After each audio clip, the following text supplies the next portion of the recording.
All right, good morning. We got in after dark, so I didn't bother taking a short video, but we made it back with Grandpa's 57 Ranchero. Excursion did good. I did run an edge tuner with some default tunes in it, and I had it set for lightweight tow trailer. I think it was rated for up to 8,000. This is an 8,000. It's a pretty light car. And you know, considering I towed that Lincoln on that same trailer with no tuner, I think the truck did better without this tuner setting on it. I don't know if it's just a crappy default tune, but there are not much options. You can basically choose tire size and everything else, or just that actually. And if you wanted to adjust your shift points, but I just did a lightweight tune. Didn't think the heavyweight tune was feasible. Now it definitely has some get up and go without the trailer on there, but it's dumping so much fuel, even at idle, you could smell the fuel. And with no load on it, just touching the throttle, not under hard acceleration, it smokes, which I just don't like. I like a good clean power. So this morning I'm going to take the tune off. Yeah, this is what the Excursion looked like. It's a little heavy on the tongue of the trailer, but you know, these soft springs in the Excursion, you know, once we do the conversion to it, I'll probably put airbags in there too, just to make sure it's level. And eventually I think I'll do a weight distribution hitch on the car trailer, since I have a spare one. And this is it. We were hoping it was going to drive on to the trailer, but the engine runs good. They said they had the transmission together, but it would not do anything in any gear. So we added about a quart of oil. It's about all we had, and it still didn't make a difference. So we figured, we don't know if they had the linkage set up right. Who knows? We went ahead and winched it on. You can see my son and I, the night before Thanksgiving, just came up with this little temporary setup for the hitch, or for the winch, I'm sorry. And it worked awesome, not a problem. So this is about a 1/4 inch thick steel here that we cut a hole through, put a receiver into it. So if this ever did slip, this would actually have caught it up against there as a safety, but it didn't slip. You can see my white paint or paint marker, and it didn't move an inch. So what the plan is we're gonna, because it has to be up to clear the lip of the inside of the trailer, we're gonna weld this together and then plate this. It'll be all welded, get rid of that. And then we'll probably leave this extension here just to transfer some of that weight all the way along this beam. So we'll weld it in, close it off. That's just some square stock that I had for another project. So it's got extra holes in it. Yeah, and we strapped her down. And this is it. Morning Nevada sun. This is going to be a special project.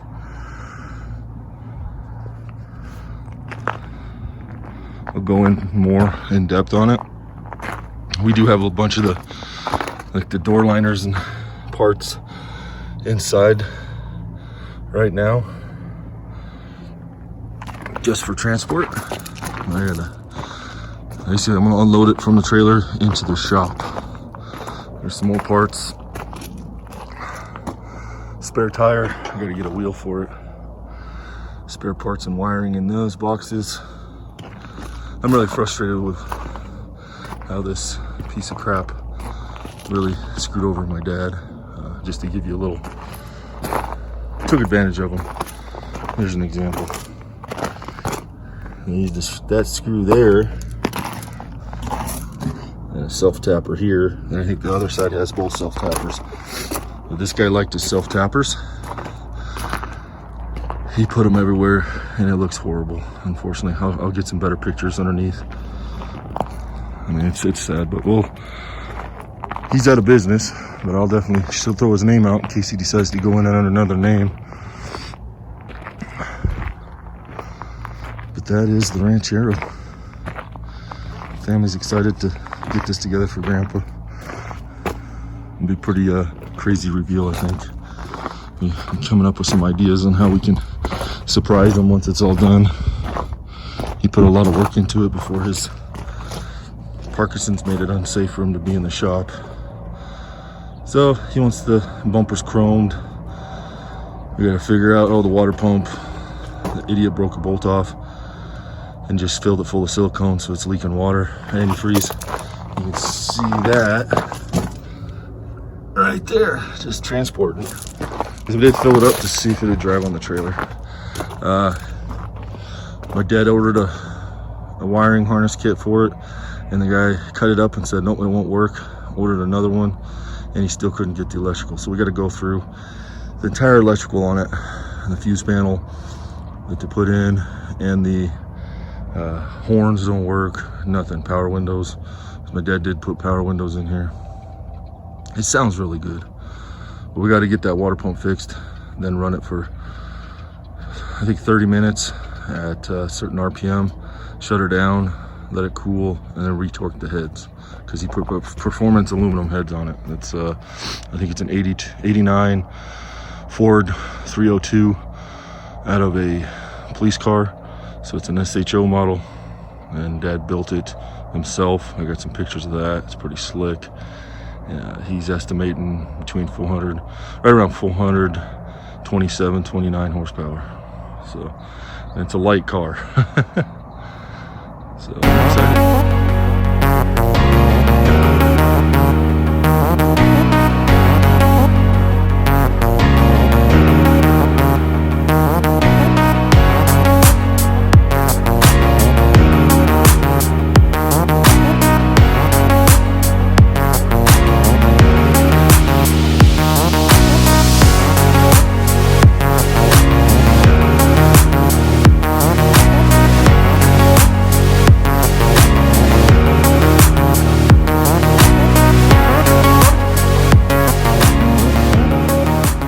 Got a special project.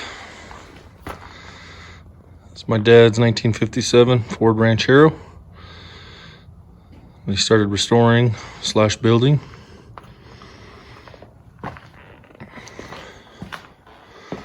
It isn't finished.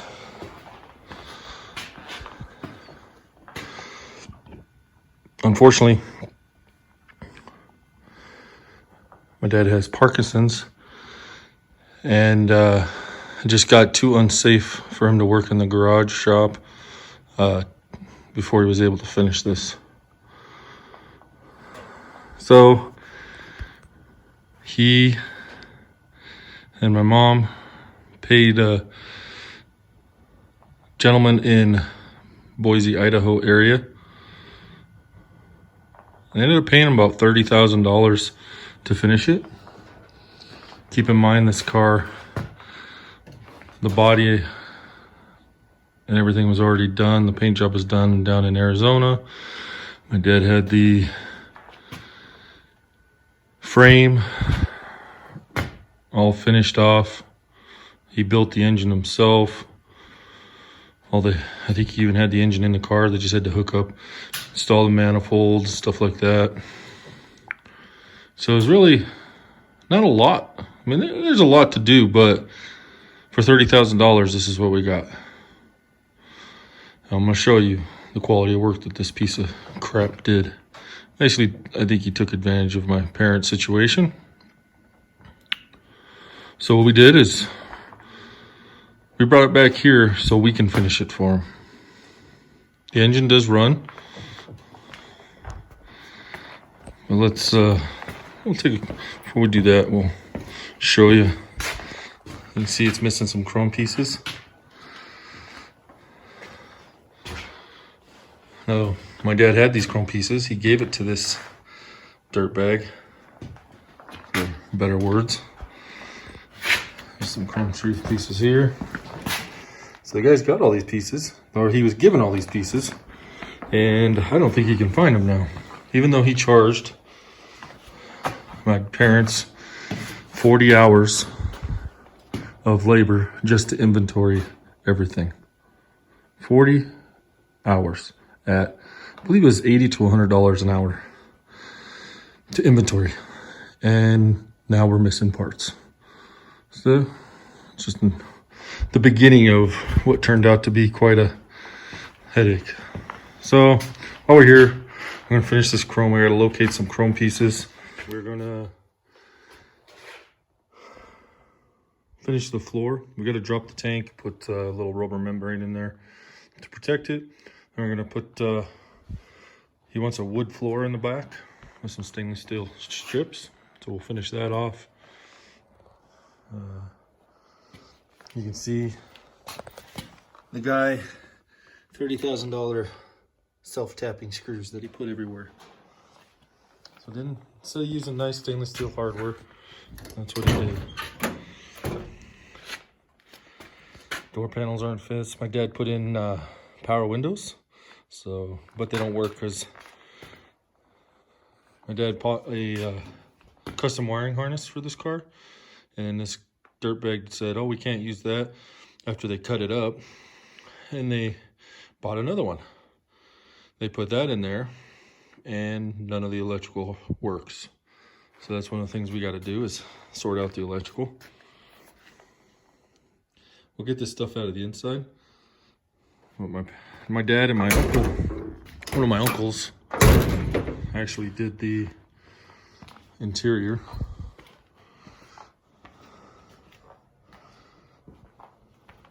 Gotta do the bumpers. We gotta get those re-chromed. Gotta finish off there. Here's another example of this guy's quality work. So he used a screw there on this exhaust, and then he used another self-tapper. My dad, he put the carpet in. Unfortunately, we gotta clean it. He put the seats in. He built this custom console. Him and my uncle, Jim. Finished putting the pedals in. They put the transmission in. This guy did, but nothing works on it. So we don't even think the linkage is hooked up. My dad gave him all the choke leakage. He was supposed to install the choke. And this little USB charger my dad gave him was supposed to be installed in the center console here. So the guy took the easy way, stuck it where the choke's supposed to be, and then told my dad, "Well, you don't need a choke in a car like this." My dad put air conditioning in it. He did the gauges.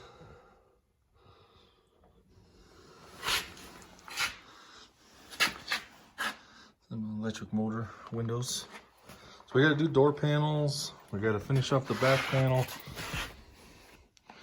We gotta redo that nasty mess that they left for the electrical. Finish pedals, steering, install a choke cable, move that USB down, put a headliner in, go through the whole electrical.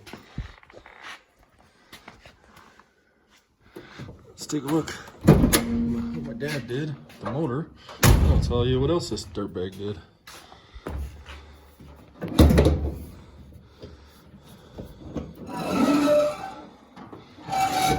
Okay, so my dad built this motor.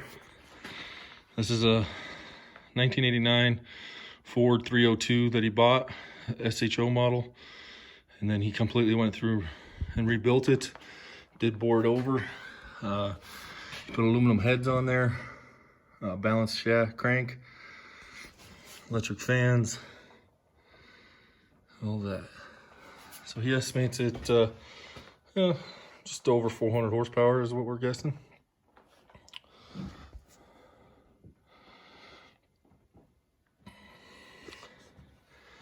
So this guy took it to my parents' house and put it in their garage and said they'd be back to get it running. I don't know why.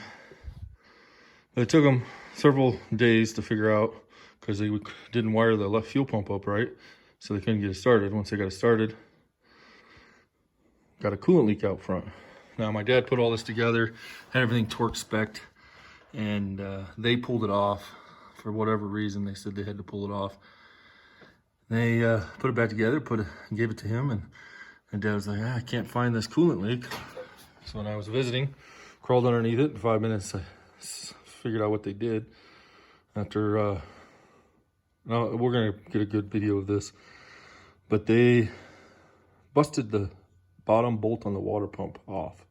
Didn't tell anybody, and then packed it full of silicone. Yeah, $30,000 worth of work. Now I'm gonna put this guy's name up, his company name, and he's out of business supposedly, but I wouldn't be surprised if a dirtbag like this opens up in another name. He came with references. I don't know who referenced him, but I'm not happy. I'd love to give him a piece of my mind. But I'm looking forward to it. Kids and I are really gonna go through it. First thing, we're gonna fix this, pull everything out the front, get that bad bolt out, put in the right hardware, new gasket, fix the coolant leak. Oh, let me go around to the other side. You might be able to see, not here very well. Check out these manifold bolts. They used some pretty crappy hardware. They didn't put the right length in there, so we're guessing he bottomed them out. Hopefully he didn't strip out the heads because they're aluminum heads. But he's not very smart. Really cut corners, so already located. I got stainless steel hardware made for exhaust manifolds on order. So we're gonna repair those, replace those bolts, fix the coolant leak, check out the motor, and then we're gonna get underneath and figure out what's going on with the transmission. This is a good C6 transmission my dad had built out of a company out of Texas. So it's a good transmission. But look where they mounted this dipstick for the transmission. Right next to a hot wire. Now, that's not my dad, that's this idiot. You can tell because he used his self-tapping screws to mount it. And that's the other thing that pisses me off. I'll crawl underneath there and show you what it looks like. If you see all the wire looms put down with cheap self-tapping screws, even over there, all that stuff on the fender wall. So when you crawl underneath it, you see about an inch of the self-tapping screw sticking down. Number one, I'd hate to work on it because you'd tear up your hands. So we're gonna go and put in some nice stainless steel hardware so it lasts. The engine does run, but like I said, we're gonna fix it and do it right. I'm gonna check everything this guy touched because I'm sure there's more garbage that we're gonna find that he ruined. But we want to make it drivable, so we're gonna fix the engine, the water pump, manifolds, figure out the transmission, get the linkage set up, whatever fluid we need to put in there. Hopefully it moves on its own. Then we're gonna go after the electrical. The horns don't work, so we gotta figure out why the horns don't work. And that's part of the electrical. So we'll go through and fix all the electrical. Then we gotta do the interior and the body, or the interior and the trim. So, but yeah, I wanna get a rolling vehicle so we can drive it, move on its own, and then start the door panels and interior, get it finished. And then it's just the little things, cleaning up some of the brackets that they did with the exhaust. I haven't even gotten underneath it that well. I just, from what I've seen so far, my dad did all the body work. Lots of rust. I got some good videos of it. Pictures, I should say. But he did a lot of it. Did all the welding, him and my uncle. So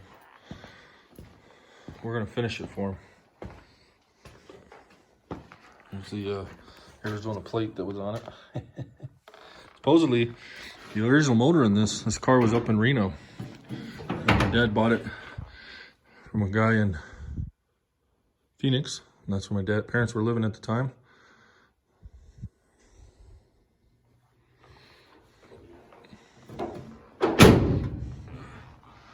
Yeah, I don't like the way this look turned out. Whatever they did here, they just used some Krylon spray paint. So we're gonna do that, make it all look better. Yeah, stay tuned. And if you got any suggestions, we gotta look for the wiper motor assembly. It's a cable pulley assembly, that's missing. So if you got any suggestions or ideas on what we can do there, definitely let us know. And then again, these trim pieces. And then if you know anybody in the northern Nevada area that does interiors good quality, we're gonna be calling around, talking to some people. But we need to get that done too. That's it. Stay tuned. Hey, and if you want to be notified as we post videos on this project, subscribe, and we'll keep you posted. Any feedback, this is a first for me. I've never done restoration type stuff, but I'm looking forward to it. Stay tuned.